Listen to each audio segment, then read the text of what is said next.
morning everyone. Today is 3rd of October and we are here to solve most complicated issue of the students what to read in The Hindu. And basically The Hindu को हम कैसे पढ़े ताकि हम उसे link कर सकें अपने स्टैटिक सिलेबस के साथ, और यहाँ से न्यूज़पेपर से जो भी हमें केस स्टडी एंड एग्जाम्पल मिलेंगे उसे कैसे यूटिलाइज करना है अपने जो मेंस के पेपर होते हैं और इवन एसए में। ठीक है, तो let's start. Page number first पर ही यहाँ पर ये न्यूज़ आई है अबाउट नोबेल प्राइज़। आपको पता है जो नोबेल प्राइज़ है वो हर साल दिए जाते हैं, ठीक है, अलग अलग फील्ड में दिए जाते हैं। जो कोई भी यूनिक वर्क करते हैं, साइंटिस्ट कोई नया रिसर्च करते हैं या फिर कुछ ऐसा डिस्कवर करते हैं जो ह्यूमैनिटी के लिए हेल्पफुल होता है। तो यहाँ पर बात हो रही है मेडिसिन रिलेटेड नोबेल प्राइजेस की, है ना। तो इस बार मिला है ये कैटलिन कारिको एंड ड्रू वेसिमन के लिए। वेसिमन को, कैटलिन कारिको हंगेरियन है और ये अमेरिकन है। इनको दिया गया है ये mRNA के लिए। ठीक है, जो आपको पता है जब कोविड आया था तो mRNA वैक्सीन बनी थी, यानी messenger RNA. Normally vaccine DNA से होती हैं बट ये आरएनए से बनी थी जो काफ़ी यूज़फुल थी कोविड को कंट्रोल करने में। ठीक है, तो उससे रिलेटेड इनको ये नोबेल प्राइज़ मिला। आपको नाम याद रखने हैं दोनों, और वजह क्या थी, mRNA वाली वैक्सीन। ठीक है, उस पर रिसर्च करके इनको मिला। ये आपके प्रीलिम्स के लिए इम्पोर्टेंट है। ठीक है, फिर उसके बाद यहाँ से हम एडिटोरियल पेज पे जाएंगे। यहाँ पर ये बात हो रही है कैप्चरिंग रेन्स। आपको पता है जो इंडियन मॉनसून है, ठीक है, उस पर टोटली इंडिया कितना डिपेंड है एग्रीकल्चर के लिए, इवन ड्रिंकिंग वाटर के लिए। ठीक है, फिर जो मॉनसून है वो डेफिसिट होता है तो ड्रोट आ जाते हैं, है ना। फिर एक्सेस भी आता है, एक्सट्रीम रेनफॉल्स भी होते हैं जिसकी वजह से floods like situation in Bihar and Assam. ठीक है, तो बहुत सारे क्लाउड बर्स्ट हो जाते हैं इन उत्तराखंड, ठीक है, और भी पहाड़ी एरियो में। ठीक है, तो ये सारी इशू की यहाँ पे बात हो रही है कि इंडिया को वेदर इंश्योरेंस लेके चलनी चाहिए। जो कि आपको पता है, देखो इलिनो एक फिनोमिना है जो कि है साउथ पैसिफिक ओशियन का, बट उसका इम्पैक्ट पड़ता है इंडिया के मॉनसून पर। वहीं जो डेवलप्ड कंट्रीज़ है इतना कार्बन एमिशन कर रही हैं, इतना सब कुछ हो रहा है, उसकी वजह से क्या हो रहा है, हीट इफेक्ट बढ़ रहा है।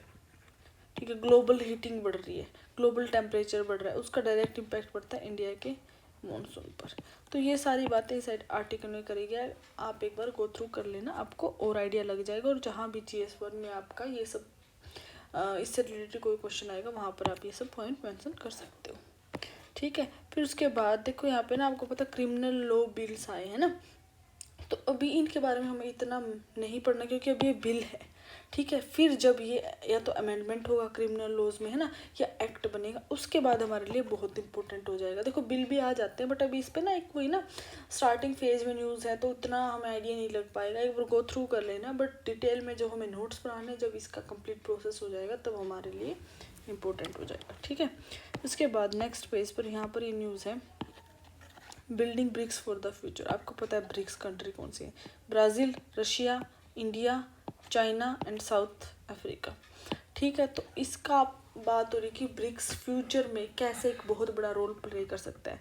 ब्रिक्स में और भी कंट्री ऐड करने की बात हो रही है, तो ओब्वियसली आपको पता है, देखो इंडिया और चाइना दो मेजर कंट्री जिनकी पॉपुलेशन जो वर्ल्ड की 1/3 पॉपुलेशन बनाती है दोनों कंट्री मिलके। ठीक है, वहीं जो ब्रिक्स है वो इकोनॉमी भी काफ़ी बड़ा, पाँचों की पाँचों कंट्री आपको पता है डेवलपिंग कंट्रीज़ है ना। देखो ब्राज़ील आप बात करो लैटिन अमेरिका में सबसे इम्पोर्टेंट कंट्री है, वहीं रशिया पूरा जो हमारा नॉर्थ पोल में एक इम्पोर्टेंट कंट्री है, वही इंडिया और चाइना साउथ एशिया की बहुत इंपॉर्टेंट कंट्री है, साउथ अफ्रीका की सबसे इम्पोर्टेंट कंट्री है। तो ब्रिक्स हमारे लिए बहुत इंपॉर्टेंट हो जाता है, कैसे ये G7 को भी टक्कर दे सकता है। ठीक है, इतना इंपॉर्टेंट होता जा रहा है, उस सब के बारे में बात हुई है। जहाँ पर GS2 में आपके ब्रिक्स से रिलेटेड इंटरनेशनल रिलेशन में कहीं भी ये पॉइंट आप मेंशन कर सकते हो। ठीक है, फिर उसके बाद यहाँ पर ये बात हो रही है counting deaths in Indian prisons. आपको पता है जो इंडियंस की प्रिजन्स है वो ओवर क्राउडेड है। ठीक है, वहाँ पर मतलब जितनी वो उनकी कैपेसिटी नहीं है उससे ज़्यादा प्रिजनर्स को रखा जाता है। ठीक है, और बहुत सारे और भी इशू, इंफ्रास्ट्रक्चरल इशू है, फिर वहाँ के मैनेजमेंट इशू है, फिर जो बहुत हीनियस क्राइम करते हैं और जो बहुत छोटा क्राइम जैसे चोरी वगैरह हो गया उनको साथ रखा जाता है, वहाँ पे और ज़्यादा कॉन्फ्लिक्ट क्रिएट हो जाते हैं। जैसे यहाँ पे उनकी डेथ की बात हो रही है कि जो प्रिजन्स के अंदर इतनी ज़्यादा डेथ हो रही है, ठीक है, तो ये नेचुरल डेथ इतनी सारी होती है, अननेचुरल डेथ भी होती है, एक्सीडेंट की वजह से हो जाती है, एक दूसरे के साथ लड़ाई हो जाती है, इंजरीज की वजह से हो जाती है, सुसाइड केस भी आते हैं।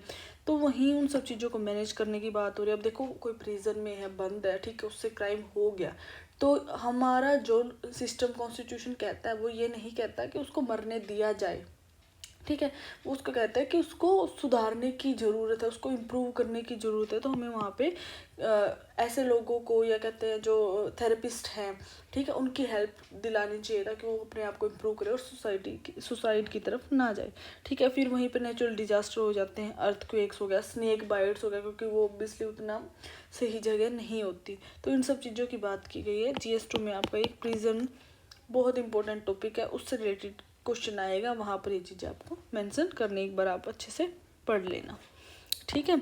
फिर इसके बाद हम डायरेक्टली मूव करेंगे, जो लास्ट में हमारा साइंस का पेज होता है ना, वहाँ पर ये बात आई है आदित्य L1 की।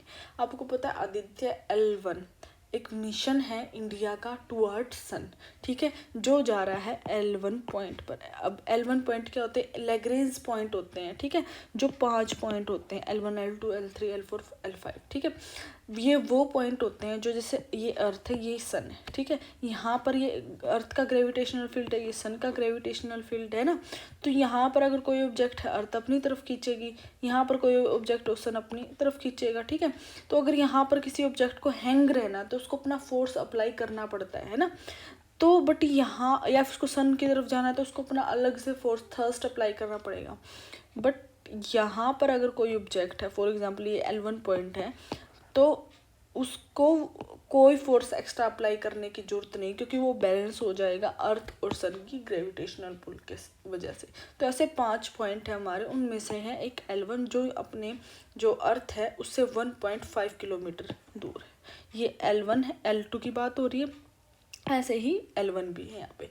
तो ये वाली बात है कि आदित्य जो है वो L1 पर जा रहा है। ये क्या है लैग्रेंज पॉइंट, मैंने आपको थोड़ा सा आइडिया दे दिया, आप गो थ्रू भी कर लेना, आपको और चीज़ों का आइडिया लग जाएगा, ठीक है। आदित्य L1 क्यों लॉन्च हो रहा है? ताकि जो हम सन की जो डिफरेंट लेयर्स है, क्रोमोस्फेयर है, फोटोस्फेयर है, कोरोना है, उनको स्टडी कर सके, जो सेंसेशनल फ्लेयर आते हैं उन सब चीज़ों को स्टडी कर सके, और हमें और भी बहुत सारे जो स्पेस है हमारे उसके बारे में हमें आइडिया लग सके, ठीक है। तो इंडिया का पहला मिशन है सन की तरफ, ठीक है। वहीं पर यहाँ पे नोबेल प्राइज़ की हिस्ट्री के बारे में बात हुई। हमने ऊपर नोबेल प्राइज़ देखे थे मेडिसिन से रिलेटेड, यहाँ पर नोबेल प्राइज़ की जो हिस्ट्री है, कैसे स्टार्ट हुआ, क्यों स्टार्ट हुआ, क्या रीज़न है, ठीक है, उन सब चीज़ों की बात हो रही है। तो आप एक बार थोड़ा आइडिया ले लेना। अल्फ्रेड नोबल जी थे, जिन्होंने, जो एक बिजनेसमैन थे इन दी 19th सेंचुरी, है ना, उनके द्वारा ये स्टार्ट किया गया था, उनके नेम पर ही है अल्फ्रेड नोबल जी के, ठीक है। वो ही फिर उसके बाकी ये स्कैंडिनेवियन कंट्रीज़ ने उन्हीं के नाम पे, उन्हीं से कंटिन्यू ये आगे प्राइज़ देने स्टार्ट कर दिए, ठीक है। पूरी थोड़ी हिस्ट्री का आइडिया रहना चाहिए आपको, ठीक है। तो आज के लिए इतना ही। Thank you so much, keep watching.